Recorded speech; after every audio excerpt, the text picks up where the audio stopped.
नमस्ते। आज हम बात करेंगे भारत की एक बहुत बड़ी जीत के बारे में। एक ऐसी जीत जिसने हमारी आने वाली पीढ़ियों का भविष्य ही बदल दिया। जी हाँ, ये कहानी है पोलियो के खिलाफ हमारी लड़ाई की, और इसमें एक नए सुरक्षा कवच की एंट्री हुई है जिसे हम FIV कहते हैं। अब ये नंबर देखिए, 0। ये कोई मामूली आंकड़ा नहीं है, ये प्रतीक है एक दशक से भी ज्यादा की मेहनत का, लगन का और एक बहुत बड़ी जीत का। जी हाँ, इसका मतलब है कि 2011 के बाद से भारत में वाइल्ड पोलियो वायरस का एक भी सिंगल मामला सामने नहीं आया है। सोचिए, एक दशक से ज्यादा हो गया हमारे देश में किसी भी बच्चे को इस भयानक बीमारी की वजह से विकलांग नहीं होना पड़ा। सच कहूं तो ये हमारे देश के सबसे कामयाब पब्लिक हेल्थ अभियानों में से एक है, वाकई में। तो चलिए इसी पर थोड़ा और गहराई से बात करते हैं। देखिए, भारत को पोलियो मुक्त देश का दर्जा तो मिल गया है, जो बहुत बड़ी बात है। लेकिन असली चुनौती तो अब शुरू होती है, मतलब इस जीत को हमेशा के लिए बनाए रखना। और स्वास्थ्य मंत्रालय का ये निर्देश इसी बात पर जोर देता है। ये साफ साफ कहता है कि जब तक दुनिया के किसी भी कोने में पोलियो का एक भी वायरस जिंदा है ना, तब तक हमारे बच्चे भी खतरे से बाहर नहीं हैं। तो बात साफ है, ये लड़ाई सिर्फ भारत की नहीं है, ये ग्लोबल है। और इसीलिए हमें अपना सुरक्षा कवच मजबूत रखना ही होगा, कोई दूसरा ऑप्शन ही नहीं है।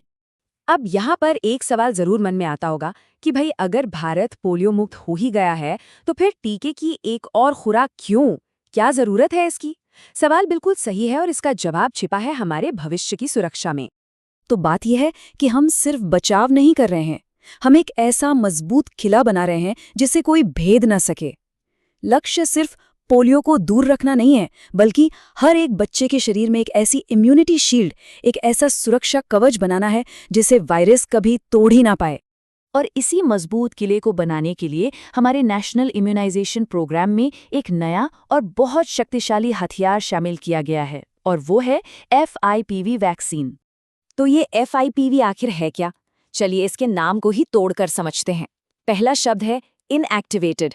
इसका सीधा सा मतलब है कि इसमें मरे हुए वायरस होते हैं, तो ये बीमारी पैदा कर ही नहीं सकते, मतलब ये पूरी तरह सेफ है।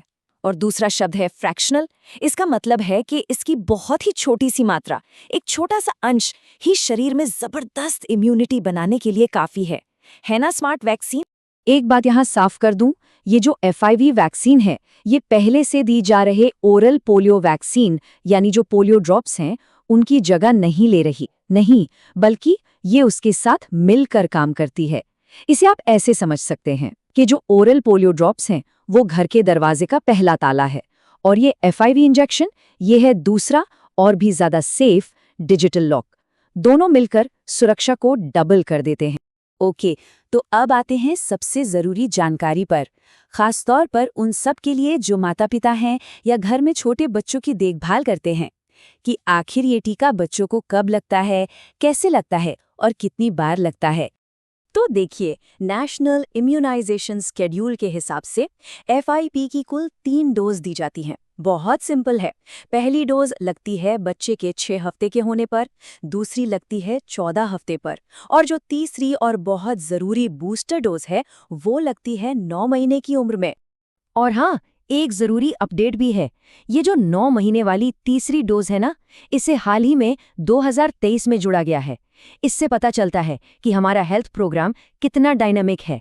मतलब जैसे ही लेटेस्ट साइंस ने बताया कि एक और डोज से इम्यूनिटी और भी ज्यादा मजबूत होगी, इसे तुरंत शामिल कर लिया गया।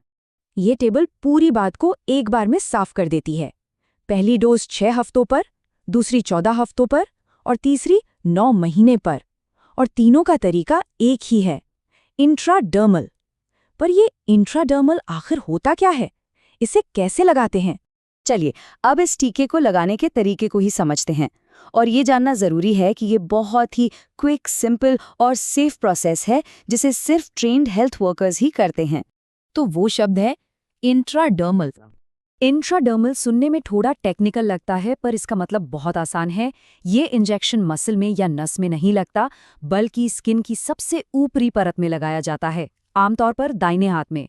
इसके लिए एक बहुत ही बारीक छोटी सी सुई इस्तेमाल होती है। टीका लगने के बाद ना वहां पर एक छोटा सा दाना जैसा उभार बन जाता है, बिल्कुल संतरे के छिलके जैसा, और ये कुछ ही मिनटों में अपने आप चला भी जाता है। और सबसे कमाल की बात यह है कि इस तरीके से वैक्सीन की बहुत थोड़ी सी मात्रा भी शरीर में एक जबरदस्त इम्यून रिस्पॉन्स पैदा करती है। तो अब आते हैं इस पूरी बातचीत के सबसे अहम हिस्से पर, वो बातें जो हर पेरेंट और केयरगिवर को हमेशा ध्यान में रखनी चाहिए। तो ये 4 बातें हैं, एक तरह की चेकलिस्ट। पहली, हमेशा पूछें कि कौन सा टीका लगा है और ये किन बीमारियों से बचाता है। दूसरी, अगली विजिट कब और कहाँ है ये अच्छी तरह जान लें। तीसरी, अगर कोई मामूली साइड इफेक्ट हो तो उसे कैसे मैनेज करना है ये समझें। और चौथी और शायद सबसे ज़रूरी, इम्यूनाइजेशन कार्ड को संभाल कर रखें और हर बार अपने साथ ज़रूर लाएं। बस ये छोटी छोटी बातें ही बच्चे को सुरक्षित रखती हैं। और आखिर में यही सवाल बचता है कि पूरे देश को सुरक्षित रखने के लिए क्या लगता है? जवाब बहुत सीधा है, लगातार सावधानी, साइंस पर भरोसा और हम सबका मिलकर किया गया प्रयास। भारत की पोलियो पर जीत कोई मंजिल नहीं है, ये एक सफ़र है जो अभी जारी है, और ये हम सबकी जिम्मेदारी है कि इस सफ़र को हम आगे बढ़ाते रहें ताकि भारत की आने वाली हर पीढ़ी पोलियो से हमेशा हमेशा के लिए सुरक्षित रहे।